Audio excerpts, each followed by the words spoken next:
Hello and welcome to the Inside Elland Road Podcast. I'm Chris O'Connor and I'm joined by the man himself, Graham Smyth. Graham, how are you doing?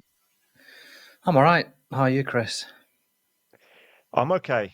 Yeah, it's been a bit of an emotional week. My little boy started nursery, so that and the Goodmanson own goal has made it a tough week, a long week. But we're at the end of it, and Wolves is on the horizon. So, should we start with maybe the Wolves team news in the press conference? Yeah. So we heard from Daniel Farke that it never rains, but it pours. The one area of the pitch you probably wouldn't want injuries right now, given the general dissatisfaction and unhappiness with Brendan Aaronson starting at right wing in the Premier League.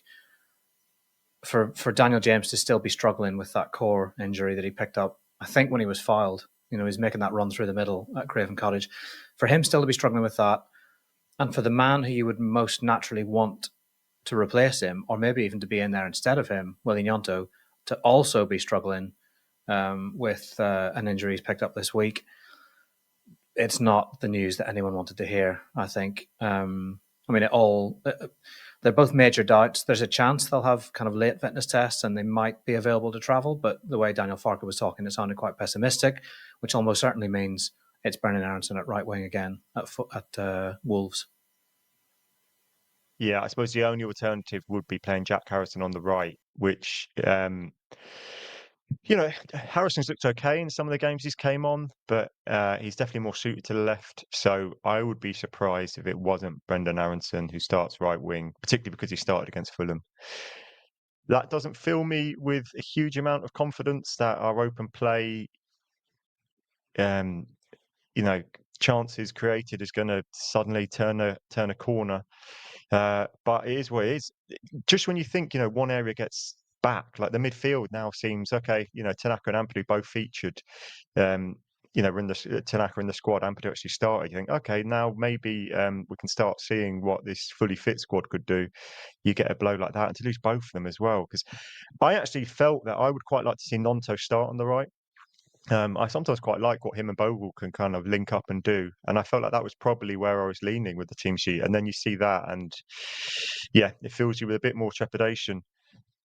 On um, on Wolves, I'm thinking of it from a Wolves perspective, right? This is a huge kind of must-win for them. Newly promoted side, they're on 0 points from 4 games. They're going to be targeting this, looking at this as basically a must-win, I'd say. Um, whereas for Leeds, I think it's a must not lose, but equally, I know the fan base are getting very, very nervous about open play goals. It's one now from 4 games.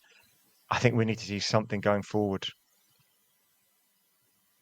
Yeah, I disagree. I think it's must win.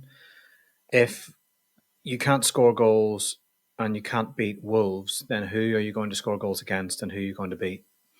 You know, it's all very well, and I've had the misfortune of covering a number of relegations in my career, and you almost sleepwalk into them a little bit. Thinking nothing's must win at this stage. Still early. You could lose to Wolves and still stay up. Then you start to run out of those like opportunities to say that because it dawns on you, well, we're not going to beat them and we're not going to beat them, and you have to beat your nearest rivals. This is an opportunity to put the foot on the throat of Wolves and keep them down there and move further away from them. I mean, it's a massive game already. Now, I'm not going to sit here and say that the start that Leeds United have got off to is a really bad one. It's not. They got a point against Newcastle, which I don't think very many of us would have. You'd have predicted a win, but I think most people would have said a point would be absolutely fine. They beat Everton on the open day, which was great. They were always going to lose to Arsenal. Fulham, I like Fulham. I think Fulham have got loads of good players. Look at what they brought off the bench. So a defeat there, it's not the worst. It's not totally unexpected, is it? Like, it's not a huge shock. It's just the disappointing thing is how close they came, how competitive they were, how solid they were. They were so close to picking up a point. And if they pick up that point, I think everyone feels a little bit better. But the questions over the goals would still remain. But you come into Wolves, and it's now's the time when you think, right, of those first 4 games, maybe only Everton you thought we can really win that. now this is a game where you think you could really, really win this, and you really have to win it. That's the way I'm looking at it. Yeah, and if you look at the fixtures coming up, I remember thinking, okay, we get through those that Newcastle and Arsenal game, and there's some good winnable fixtures. But then now I'm looking at it's home games to Bournemouth and Spurs, who both started really well. And you're thinking, okay, it's at Elland Road, so that gives us a huge factor in our favour with the crowd. And when the crowd gets going, it can really kind of lift the team. But it's hard to pick, and this is coming from me, who will probably still predict Leeds to win. But it's hard to look at those two games and think you're going to be getting 3-4 points in them. You'd probably, if you beat Wolves, you'd probably take 1 point from those two games if it was offered. 4 points from these three, I think most Leeds fans would take that. And then you get into, I think it's Burnley and West Ham. Off the top of my head, Burnley away, West Ham at home, and that is a huge, opportunity to maybe get 4-6 points. Which then suggests that you're probably right, that this isn't a game you want to let slip away. And if you do win, you then got 7 points clear on Wolves, and that is a huge gap at this stage. And they're still without Strand Larsen, I think. I know they haven't had their press conference at the time of speaking, but it's an opportunity. They're going to be nervous, surely, if you can get a foothold in the game and make it maybe a bit ugly, which Leeds can do quite easily at the moment. Settle into the game. However you win ugly. It'd be great if we could score some open play goals. But yeah, I'm hesitant to use the term must win because it is 5 games in. What's kind of a level below that? Could you say really, really should win, but please don't win? lose? Not please no, win. see, Every game's a see please for win. me, don't lose is not enough. Like, I already think he's not under pressure in terms of the board, right? Daniel Farke. I don't think we're anywhere near that stage. He's not even under pressure from all of the fans. I think there's a section of fans who would find it absolutely ridiculous to talk about a manager being under pressure. But this is the kind of game that just calms everything down if you win it. It changes the narrative. It makes everyone relax. Say Leeds win this game 2-0, 2-1, right? They score 2 goals.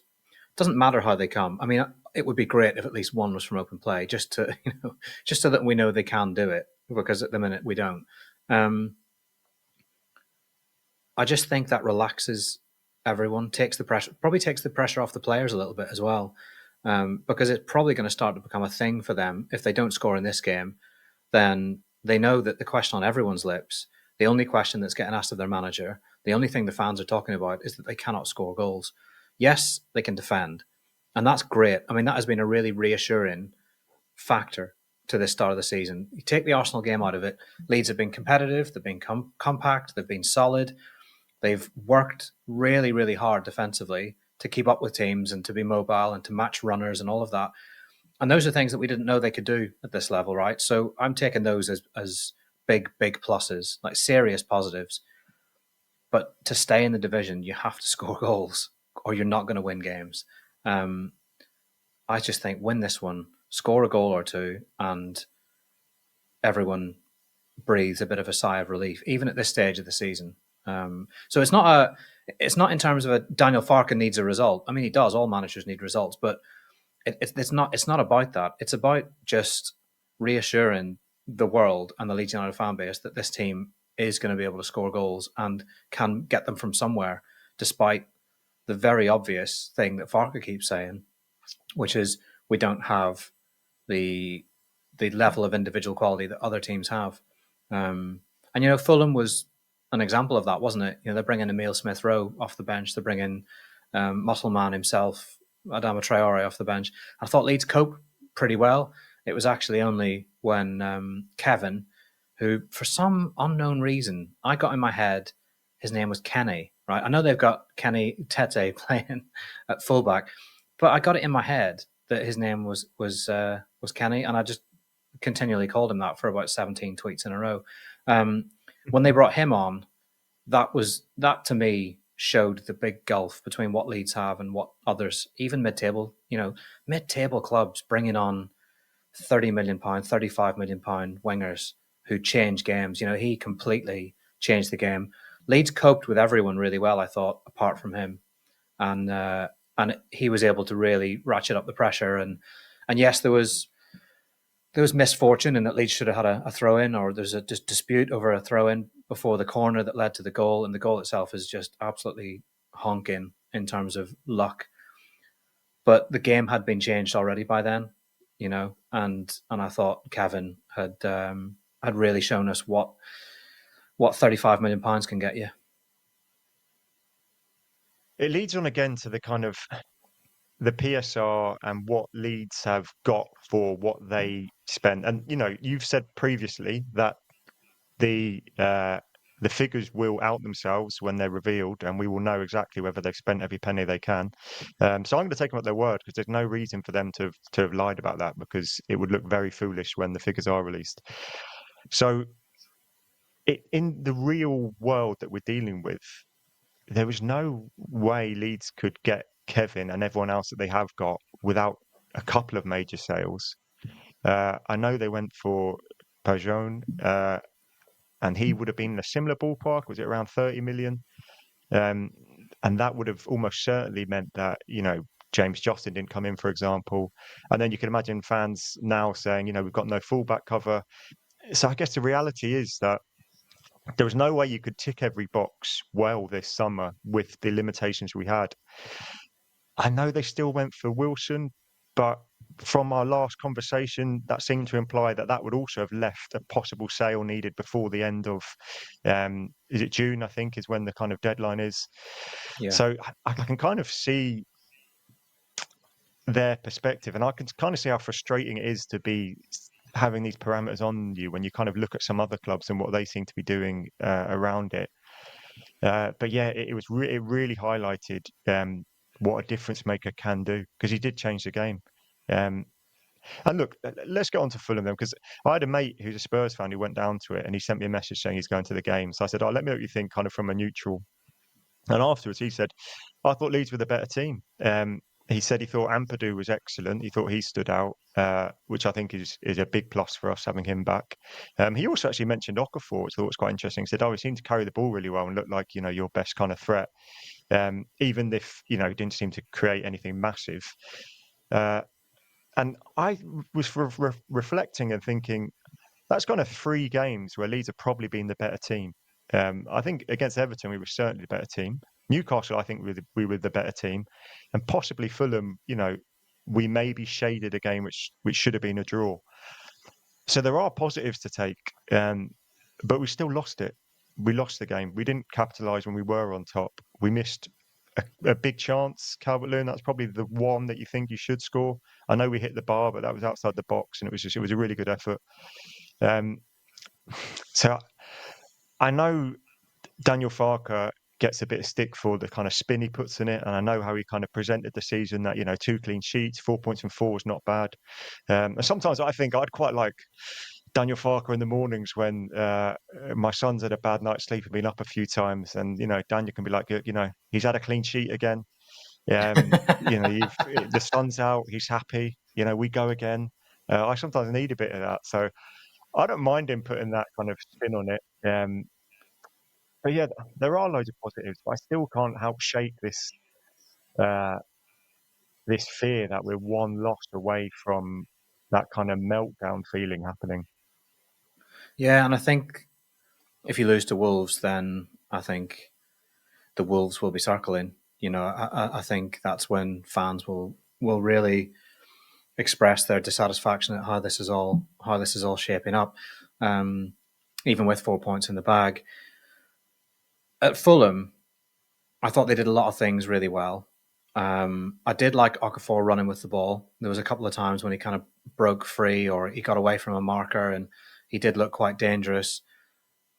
But you've got to reward yourself for all your hard work. You can talk until the cows come home about Brendan Aaronson covering every blade of grass and doing so much defensive work to keep a very, very dangerous Fulham left flank under control. And yeah, he did all that. Fair play. But he's also an attacking player, and he had a good chance that I thought he probably could have done better with, made the keeper work at least. The Longstaff one, it's one of those ones where you could probably have that horrible phrase, he struck it a bit too well. He's almost hit it too hard. and it's ended I'm up. not having that. I just don't think that's the thing. Yeah. If you just didn't get as good a connection, it could have, yeah. Take a bit off it. Take a bit off the top. That's. And then the Calvert-Lewin one. Somebody said to me after the game, or at halftime, or something. I can't remember. They said, "Oh, you could probably say that the cross didn't have that much whip on it. It's quite hard to generate power from that position." It didn't need power, that one, did it? It needed direction. Direct it away from the goalkeeper, direct it down, direct it into the top corner, whatever you like, just not at the keeper. And when chances are at a premium, right, and you're playing for a team that's really struggling to create golden chances, then you've got to make something happen for yourself from moments like that. You've got to be ruthless. You've got to be really, really efficient.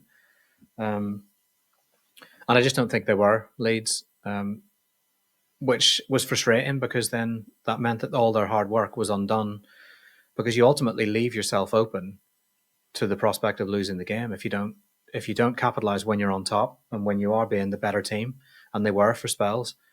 If you don't make that count, then it can quite easily count for nothing, and it did. They got no points from that game.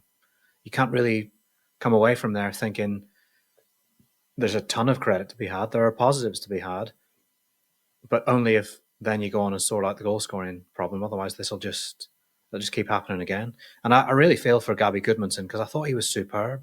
Like, I thought he defended really well. I thought he looked. What I like about him is he'll spot a little gap or a chance to run the ball out from deep, and he'll just escape pressure. He's quite happy to kind of slalom inside and take risks on the ball, and it's paid off quite a few times for Leeds. Now, I really like the look of him, but that own goal is just so freak, bizarre, unlucky. Incredible. Absolutely incredible. It's a much harder yeah, chance. It's a much harder chance than Dominic Calvert-Lewin's. Much harder, and he sticks it away. Unbelievable. If you did that in the attacking end, that would be, yeah. Imagine Haaland did that. They'd be waxing lyrical about how has he done that? Goalie's got no chance. It was so cruel. Really, really cruel. Thinking of the Wolves game, I've got a suggestion, Graham, for you. I would take the squad to Poolbridge Farm or somewhere outdoors with some cold water exposure prior to Wolves as a way of getting them together. I don't know where I've got the idea from. I think another great mind in football, but yeah, I'd be looking for some cold water exposure in a bid to turn our fortunes. Get in the sea. If you want to do some sort of team bonding, couldn't they go on like a canal barge and for at least part of the journey down to Wolves? Togetherness isn't this team's issue, is it? No. I know that you're making a joke at my expense, and that's very funny, Chris. But I think it bears saying that I don't think fighting spirit or togetherness is going to be a problem for this team. I see plenty of it. There was a moment in the game at Fulham where Fulham looked like they were going to get away down the left, and Longstaff, who only seconds before had been quite high up the pitch, suddenly just arrived on the scene, put pressure on and forced them back. And it struck me that he not only covers a great deal of distance, but the work he puts in to get about the pitch, to make sure he's there, to make sure he gets back in, tracks back, and then gets forward again, is pretty remarkable. He has the legs for this division, and probably end up saying it a lot of weeks that I think he was a really, really smart piece of business. If he scores that goal, he's probably looking at 9 out of 10, but for his overall performance. Him and Ampadu, I think, give them a lot of solidity and cover and steal in the midfield, and I really like that. I'm looking at you, Anton Stack, and thinking, come on, big man, let's show us a bit more on the ball. Do not be putting a free kick in a wonderful position straight into the first man. I mean, that for me, that was one of the most frustrating moments of the game at Craven Cottage. Was you've got a chance to get your big galoots in the box and put it in the mixer, or try a routine, do whatever you've been working on in training, this extra focus we're told they've been putting on set pieces, make it pay off, at least create something. And he puts the delivery straight into the first man. I just thought, this cannot be happening. You cannot waste opportunities like that. It was maddening. Very, very, very frustrating. Yeah, I mean, for what it's worth, I feel like the midfield three I am landing on based on all the performances so far is Ampadu, Longstaff, Tanaka. Um, I know Tanaka doesn't have the physicality of Statch, but in that Everton game, I really liked him. I really liked his energy. I think he is a bit more, although obviously we talked about this last week, that Stack's obviously creating chances. We might not be noticing all of them, but he's doing something with his passing, he's progressing the ball. But I think it's a good problem to have if you're not sure what the three from the four are, and then maybe dropping him for a game could energise him, seeing what he could do off the bench. But that's the three I'd go with. I think Tanaka starts for me this week. I don't know about you. Yeah, I think if you're going to talk about, as Farke did in his press conference, and we should really come on to that at some point, if you're going to talk about players have to deliver, if they want to be in the starting lineup, then I don't think Stack can say that he delivered at Fulham. Like I thought he was a bit poor at times. He gets himself booked. He gave away another couple of free kicks after that, where I thought he was walking a tightrope a little bit. I felt like he gave the ball away a few too many times. There was maybe one or two nice bits of play from him. The set pieces didn't really work out. Tanaka, a bit more craft, perhaps a bit more guile. He will certainly get about the pitch. He's not going to win all the headers that Anton Stack would win, of course not. But he might give you a little bit more in the final third. I just think this is a game to go for it. This is a game to say we're going to play on the front foot. We're going to try it and score goals. And I wonder if Tanaka just might be a better bet. Here's one for you, right? What if you played Jayden Bogle as the right winger and brought Justin in as the right back? I thought this earlier myself. I did think this was a potential because he is so good going forward. I know it's different going forward from right back to right wing, but I'm not mad at it. I don't think Farke will do it, but I'm not mad at that suggestion at all. I like your thinking, Graham. I think Do you know why? Do you know why I certainly. think? Because if I was to back a player between Brendan Aaronson and Jayden Bogle to beat a defender 1v1 and put a good ball into the box, I would back Bogle, because we've seen it so far this season that his ball carrying and his dribbling ability, it's transcended the gulf between the Championship and the Premier League. He's brought it with him into this division. Like, he is beating players. He's showing his quick feet. He's taking really nice touches in the final third. And he gets up and down all week anyway, so I don't think you could have a major concern about the defensive side of it if you were looking to lock down Wolves' left flank.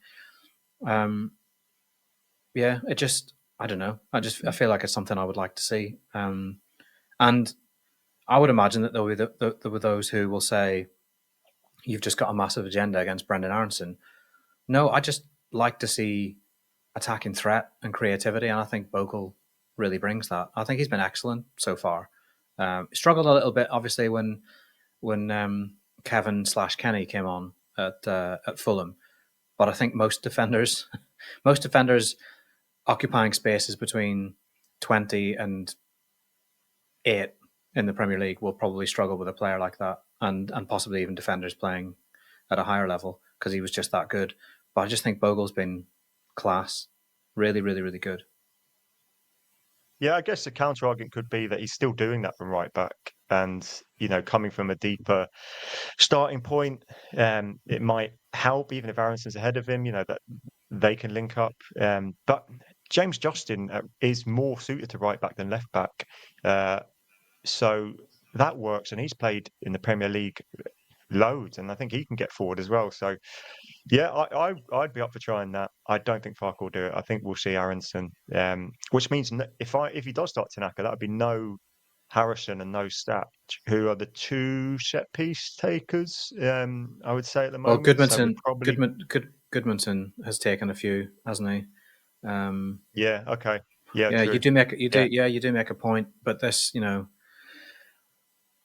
it's not a problem of my creation, is it?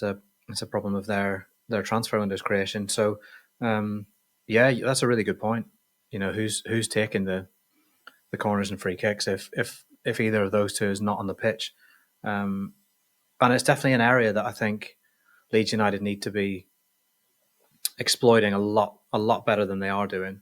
And I think it was something that they always should have been targeting massively coming into the Premier League. You know what's funny though, and maybe this can be our segue into talking about yesterday's press conference. A year ago today, we asked Daniel Farke about being better at set pieces, and I asked him about whether or not he should have brought a set piece coach in, and he was making the point that bringing someone in to teach Willy Gnonto about headers was largely pointless because he's 5'0", and they've got a small team, and it was one of a number of areas that people were not happy with this time last year. There was still a kind of lingering chagrin about the transfer window and Angus Kinnear's B+ assessment of it and how they hadn't got a 10, and the journalists were being castigated in some quarters for not asking hard enough questions. And from that point, Leeds United went on to put together a 100-point season, win the championship title, score 90+ goals, and end up in the Premier League. And I wonder if there's maybe a little lesson in any of that for any of us to learn. Yeah, look, I don't want to get all Frost Nixon now, but maybe it's time for me to ask Graham Smyth a tough question. I've seen the comments, and there is the perception from some quarters of Twitter, which is obviously a minority, but it's a loud minority, that the Leeds journalists aren't asking the tough questions of Daniel Farke. So I put it to you, Graham Smyth. I'm willing to ask you the tough question. Are you asking Daniel Farke the tough questions, or are you bottling it, for want of a better word, and staying on? So I don't think Daniel Farke liked my question, just as a starting point, about Brendan Aaronson, because he interpreted it as getting on Aaronson's back and overly criticising a player who worked very hard at Fulham. But that's by the by. I think my point to all of this would be, what question could I possibly ask that is going to change a single thing about what Daniel Farke does this weekend? Now, the reason we are there is to ask questions, to get to the bottom of issues that the team has, to get to the bottom of availability, tactics, to get into all of that. And with Farke, there are questions that are not going to elicit much of a response. I mean, he'll talk, but he'll not say a lot. There are other questions where I sometimes think, this might draw him into, something a bit more enlightening or whatever. But let's be honest, these people who are saying that we're not asking the tough questions, or that we're bottling or whatever, or those, can we just nail from the very start? No one is telling us what we are allowed to ask and not allowed to ask. That is never. I don't think that it's, in 6 years, that's ever been the case at a single press conference for any manager. There was maybe something around like a player's. No, not even. I'm trying to think of when the players have been in trouble with the law, for driving offences, or Kiko's thing. No, we were never asked not to ask about that. So I don't think there's ever been an occasion where we've been told you can't ask this. And if someone said you can't ask this, then we would say, like, I would make it clear publicly. I would probably take straight to Twitter and say, Leeds United have told us today that we're not allowed to ask about. And then I reckon one of us would probably ask it anyway, because that's the nature of journalists. They are quite annoying people at times. But regardless of what we ask, I think what people really want is for us to tell Farke that the recruitment wasn't right, that they should have got another 2 attackers in, that he was wrong to pick Aaronson, that he should never have played Peru at Arsenal, that Biol should be in the team already. I think what people actually want is for the manager to be told he's wrong. And we've had this through the years. We would always get these tweets saying, why do you never ask him why he keeps persisting with Tyler Roberts? And I looked on one occasion, and we'd asked about Tyler Roberts and what he needed to do to be better, to get end product, all of that. Questions either in a roundabout way or a direct way about his place in the team. I think it had been asked on 6 occasions over the past 12 weeks. So sometimes people are not listening, and not paying attention. Other times, it's more a case that what they want us to do is not ask a question, it's just simply to tell the manager and the club that they are wrong. And because we don't do that, then they don't feel satisfied from the press conference. The other thing I'd say is that even if we ask, right, in the exact wording that these people want us to ask, which is probably more of a statement than a question, you're not going to get the answer you want. You're not going to get satisfaction.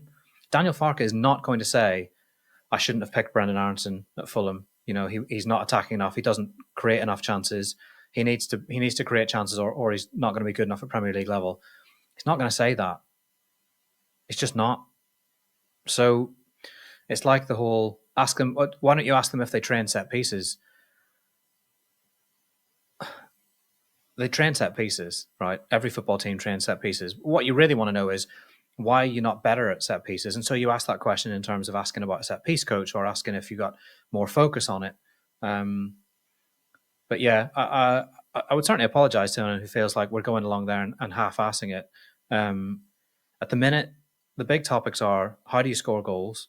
And we're certainly trying to get to the bottom of that. I really like Barron's question, actually, about this kind of psychology of Farke saying these players were deemed not good enough 3 years ago. You know, did the players know he was going to say that? Because there's certainly an interesting discussion there about how that would have gone down with players. And is he trying to provoke something? He always claims he doesn't play mind games. But I thought that was a really good question, actually. So even if you didn't like my questions, and I know Farke definitely didn't like the Brendan Aaronson one, then, I don't know, I thought people maybe would have liked Barron's question. Yeah, you know, look, from a personal perspective, I think you've definitely let me down in repeated press conferences now. I've seen that you have not asked him, why are you not trying the O'Connor? You know, it's there, it's been offered. We're still not seeing it. Still no goals from corners. How many more times are we going to go through this, Graham? Are you going to ask the tough questions, or are you going to, you know, continue to follow the script that they hand you before you go in? Yeah, it's I. This is the thing. I fully understand why people are frustrated. Just like I understood why they were frustrated last year when they didn't get a 10. And I felt that was going to be really to their detriment in games where there was a low block. And how often during the season did we see Leeds United come up against a low block and have difficulty breaking it down? And we thought it was going to cost them. And there were times in the season where people were genuinely convinced that Leeds were going to blow automatic promotion. Like, I had people tweet me saying, that's automatic promotion gone. We'll finish playoffs. They were adamant they were going to finish in the playoffs. And they didn't. They finished with 100 points. 100 points. So whilst being frustrated is fine and understandable at the minute, forecasting absolute doom is not always right. You know, it's not always correct. Just so happens that I am gravely worried about the lack of goals, and it is making me feel a little bit uneasy about my predicting survival at the minute, because it's hard to see. It's really hard to see where the goals are coming from. Well, so how about we throw in a name that was mentioned to him, Harry Gray, bagged a hat-trick. Obviously, we're seeing 15-year-olds making their debuts in the Premier League. You know, there's countless examples across Europe of players 16, 17 coming in. There was obviously a bit of a clamour for him to be started, and Farke did address that. Yes, he did. Yeah, his answer was kind of to say, I think I know a little bit about bringing youngsters through, and you know, look at my record, which you could see, you know, certainly in the past, you know, the examples he gave were good. There may be some other examples at Leeds where, yes, he played Archie Gray, but how could you not? You know, he was absolutely sensational, and he proved to be sensational. Maybe another couple of examples where people's opportunities maybe haven't quite arisen. Charlie Creswell, I know there's still people that think Farke was right on that, and there's people that think that his situation was mismanaged. Mateo Joseph, there's maybe a question mark there over how that was managed across the course of last season. When it comes to Harry Gray, though, I think I agree with Farke, and I think the reason I agree with Farke is it would be very easy for a manager under pressure to get goals to chuck in a 16-year-old as the answer, and make that the story. And almost, there's a couple of facets to it. You'd be saying to the board, look what you've left me with. You've left me trying to get goals out of a 16-year-old, or you'd be making the 16-year-old the story. I don't think I would be comfortable with that. Like, unless he's absolutely banging them in training, right? And he's putting Rodon and Stroik on their arses and slotting them past Darlow and Melier. Unless he's doing that with frequency, then he can't really start in the Premier League, because scoring a hat-trick against National League Scunthorpe's second string is just one more step in his development. It's not the suggestion that he's now ready for men's football, because the difference in level between Championship and Premier League is vast. The difference between National League second string and Premier League is they're different sports entirely. And yes, Scunthorpe had very, very experienced, battle-hardened, kind of lower league, National League defenders. So he wasn't playing against kids, he was playing against men. For me, that's just the next step in his progression, to be able to, and for him, it's great for his confidence. I played against a men's team and scored goals, scored 3 of them. It doesn't say he's ready for Premier League at all. So you almost have to bow to the manager in this case. If you get to a point where none of the centre forwards are scoring, and Leeds absolutely need to do anything and try anything and pull every single lever to try and score a goal and stay in this league, then maybe you turn to a 16-year-old. But I just think there's real dangers in it. There's a danger that you put in a kid, he's not ready, he has a shocker, and he goes under. That his confidence goes. I think you could do real damage to a young player. But 16 is very, very, very young to be playing in the Premier League against, giant men, physical specimens, elite athletes who've been defending for as long as he's been on the planet.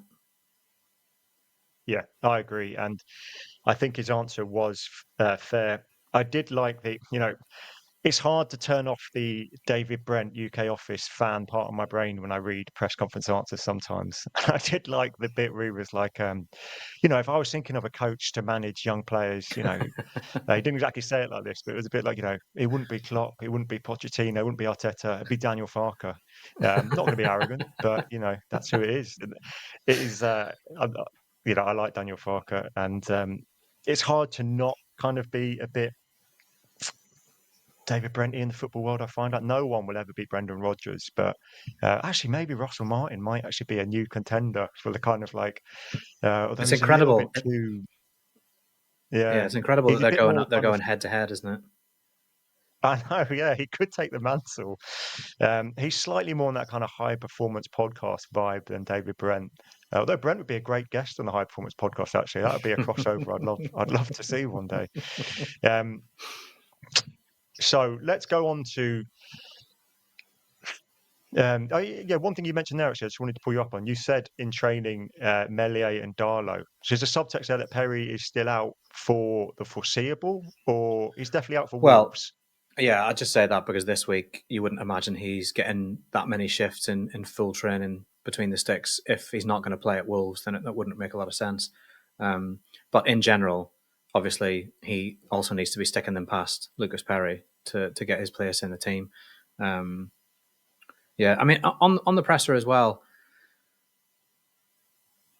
I was a little bit surprised at his answer to his response to my question about Aaronson, because I was coming at it from a point of view of, in the past, Daniel Farke has publicly talked about areas of Brendan's game that needed to develop, just as he's talked about Bogle needing to settle at the start, just as he talked about Jorginho Rutter needing to be more responsible with the ball in the middle, just as he talked about Largi Ramazani needing to be fully switched on defensively and train at the top level.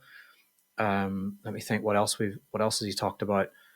Talked about loads of individual players and things they needed to improve. With Brendan last season, it was stop moving out of good positions. You're taking up really clever positions, then you're moving out of them. And we joked that it was probably because he had Jesse in his ear saying, go, go, go, run, run, run. So it's just perpetual motion. And then he also needed to be cooler and not blaze the ball over the bar when it came to him 6, 12, 18 yards out. So I felt it was fairly fair game to talk about what Brendan needs to do to add creativity to his game.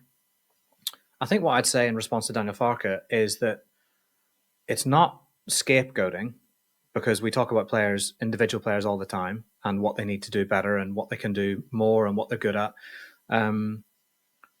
Also, he's 24. Can't remember when he's going to turn 25, but he's been around for a while. He's a vastly experienced international player.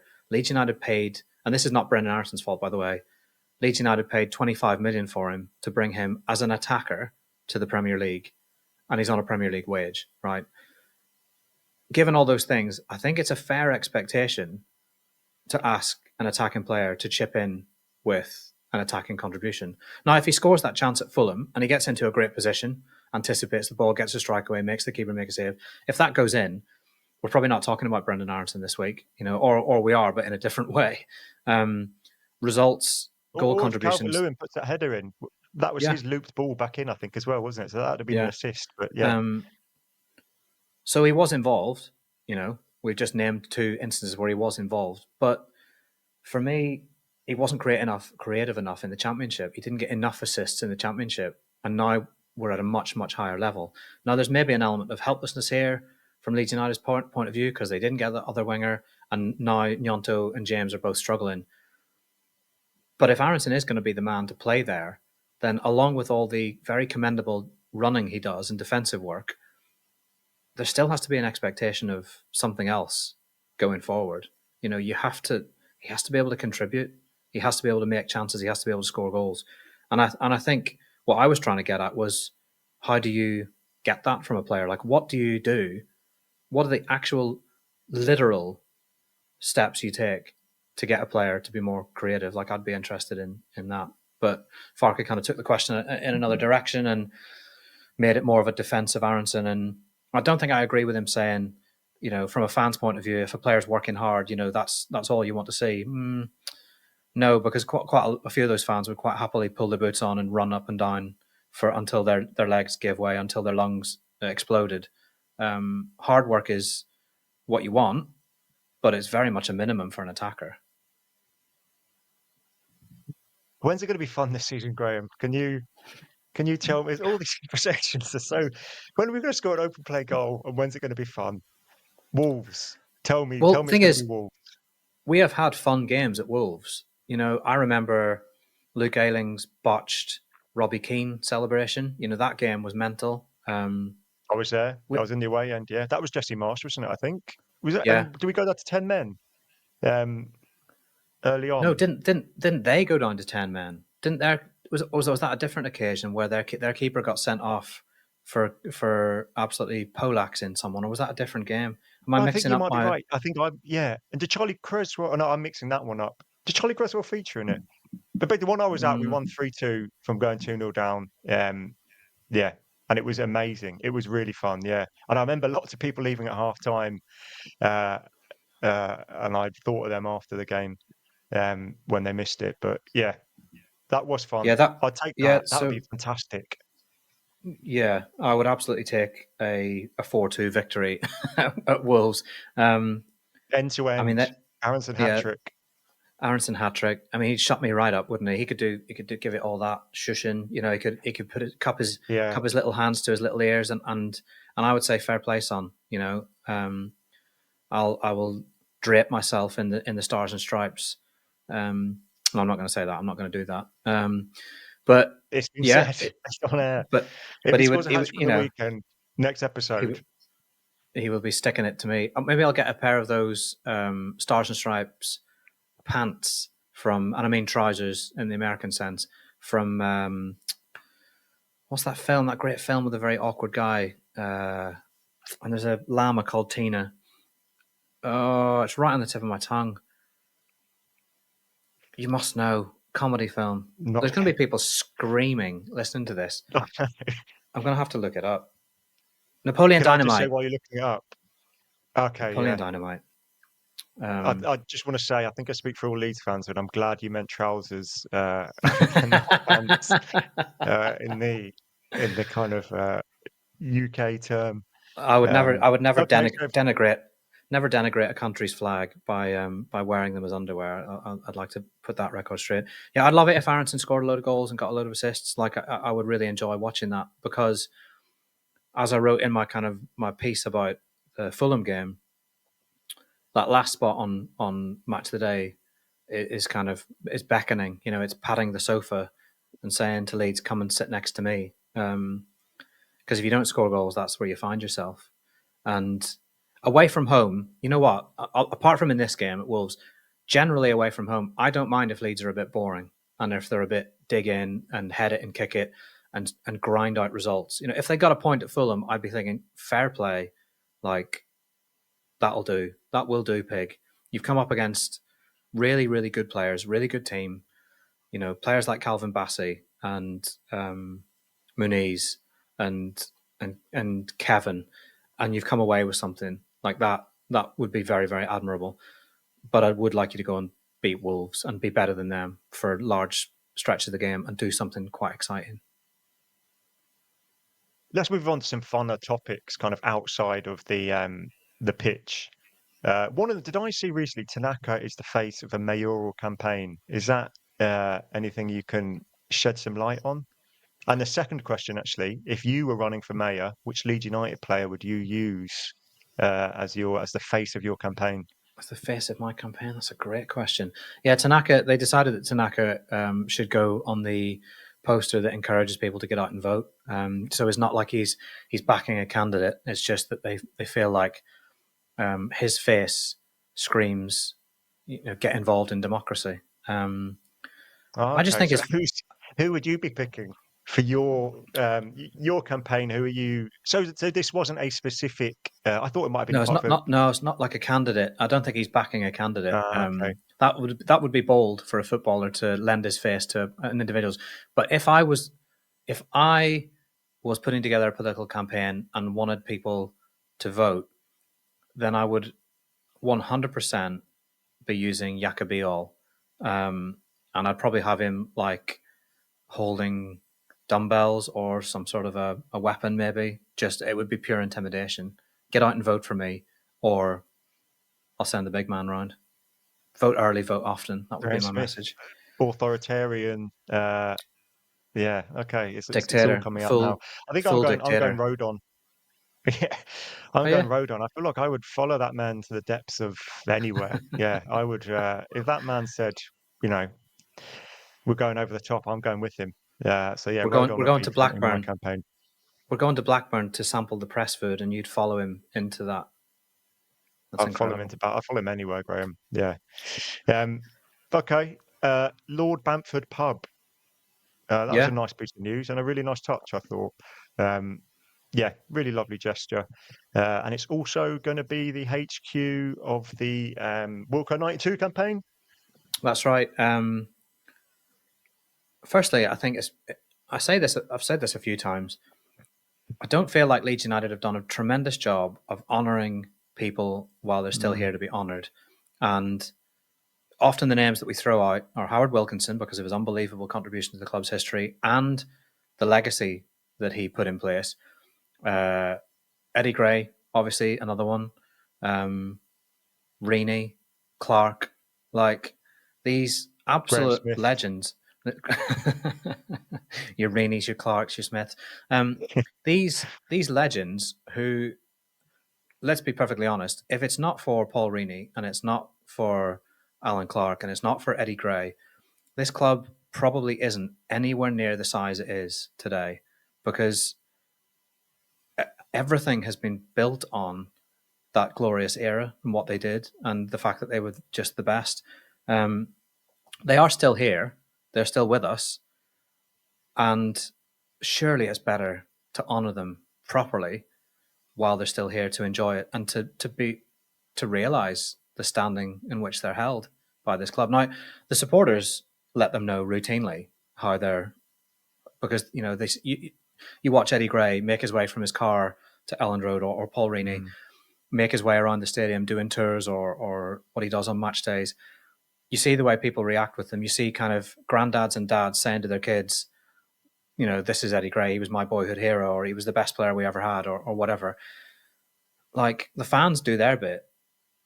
I feel like the club should have by now honoured these men properly. But a group got themselves together and decided, we're going to do it. We're going to fundraise for a statue for Howard Wilkinson. And there was some really lovely stuff, when he was interviewed about it. He's obviously a very modest man, and he's not asking anyone to honour him, but he's very humbled by the fact that these people love him enough and value his contribution enough to want to do this. So they're raising money to build a statue, and the old peacock, which temporarily will be known as the Lord Bamford, that's the official headquarters for their fundraising campaigns. And I think there's a pint of like a tribute ale that can be bought in tins as well. And I think for every pint in tin that's bought, that there'll be a donation to the statue campaign. So that's something to bear in mind when you go for your pre and post match drinks. But speaking of Reaney and Clark, the reason they came to mind, other than their unbelievable contribution and what they were as players, was that I was watching them this week when I got the chance to have an early look at Paris 75, a new film. Harvey Marcus is a Leeds fan, lifelong Leeds fan, and documentary maker, and he's made this documentary about the European Cup final, the kind of build up to it, the team, the kind of what it was like for fans in those days, what it was like for female fans at Elland Road, and these female fans who followed the team into Europe, and how remarkable it was to go abroad to watch your team in the mid-70s. And then, of course, what happened on the night itself, one of the biggest games, if not the biggest game in Leeds United's history, and how they were robbed, and the kind of the violence. And it doesn't kind of shy away from any of that, and it asks some really interesting questions. And it just brought it home to me again that Leeds United were the best team, the biggest and best football club in Europe. You think about them taking on Bayern Munich today. Say they got a glamour pre-season game. It wouldn't probably be much of a contest, would it? If Bayern went full strength and Leeds went full strength and there was something on the line, it probably wouldn't be a contest. I'm picking a Leeds 2-1 win. Half fought. You're going Anton Stack free kick, probably Rodon header from a corner. Probably Rodon. Yeah, probably Rodon. Yeah, but back then, I mean, Leeds were the better side. And it's absolutely remarkable to say that, isn't it? That Leeds United were the better side than Bayern Munich, and more deserving of that trophy. But what's really interesting is that there's a part at the start of that documentary where lots of Leeds fans outside Elland Road are asked, why do we sing "We Are the Champions, Champions of Europe"? And the results, Chris O'Connor, will surprise you, because there are obviously a number who know exactly why, and there are a number who don't. And that really, really surprised me, because, I don't know, like, if you're new to a club, like supporting a club, or if you're growing up supporting a club, surely there's like a natural curiosity that leads you to ask, why do we sing that? Or you go and look it up on the internet. But yeah, there's quite a few people that admitted on camera that they didn't know why that song was sung. So I think this documentary is quite important, really, just to let people know this is exactly why we sing this song. And I think it's pretty amazing that something that happened 50 years ago, is still like a rallying cry for a club, half a century later. And you think of like some of the big moments in the last couple of seasons where the fans have been needed at Elland Road, and that's the song that tends to be sung when they're on their feet twirling the scarves around, and it can be absolutely breathtaking. Yeah, that's really interesting. You mentioned. I wonder if there's an age demographic with the breakdown of who does know and doesn't know. Because I always remember growing up, I think any Leeds fan of my generation, there's still this big like shadow or weight that you just knew of. And yeah, it would be bizarre to not think of you thinking, why are Leeds singing "We're the Champions of Europe"? That would be a quite an easy Google. But yeah, maybe that's the modern football fan is less interested in the past. Maybe I'm not sure. Maybe more interested in transfer side, the future, that sort of side of the game. Not sure. Can't posit an answer. But where and when can we watch it, Graham? Is it released yet? So it is. It's coming out on October 10th, and it's in a lot of independent cinemas across West Yorkshire, and there's ones in London. Go and have a look at the website, Paris 75 website, or the Yorkshire Evening Post. I wrote a story about it this week, and the listings are there for where you can see it and when. Already selling out, I think, in quite a few places. So if you want to go see it, and I would definitely recommend it, even if it's for like Paul Reaney's home footage that he released to be used, which I thought was great. And also his kind of, it's quite a spiky interview at times with him. Like he's quite combative. It's almost like sparring rather than speaking at times with the guy who's making the documentary, Harvey. I'd recommend it, and not every club has history that has something quite as special and incredible as that Leeds United team, as that era. So I definitely think it's something that I would want to watch if it was about my club. Yeah, I might have mentioned it on the pod before. I'm not sure, but I mean, my granddad, he's back in Roscommon now. He was a season ticket holder at QPR for about 40, 50 years. He always said that Leeds team were the best football team he ever saw, and that they didn't win enough. And I think a lot of Leeds fans, know that they finished second and lost in finals too often, and they maybe didn't get what they deserved, but they certainly didn't get what they deserved in that game. So yeah, that's really cool. Some cinemas. I'm going to make sure I get a few mates together and we're going to go out and watch that. Okay, Graham, I think that's a good point to leave it. I'm just going to give one more shout out to the JVL exhibition. I've got a play on the Life and Soul, which follows a Leeds United fan. You did a great feature on it this week, so I really appreciate that. I think there's a few tickets left for Friday the 26th. So if you check out the Joshua Van Leader Inspire to Inspire website, it will all be on there. Let's hope next week we're talking about a fun win for Leeds. From a personal perspective, Goodmanson actually came off my bench in fantasy football because Aït-Nouri didn't play. So that was not good news for me. And I'm having to start him this week because my free transfers have to be used elsewhere in the squad. So he's starting. So he owes you. So he owes you a performance and an assist. Your predictions, obviously, I would take that. Your prediction's probably 2-1. I'm going to say Wolverhampton Wanderers 1, Leeds United 2. I'm going 3-1 this week. Yeah, Wow. I'm going 3-1. Manifesting it. I'm even more confident after Fulham. Yeah. Okay, Graham. We'll check in next week. Go well, everyone, and yeah, we'll speak soon.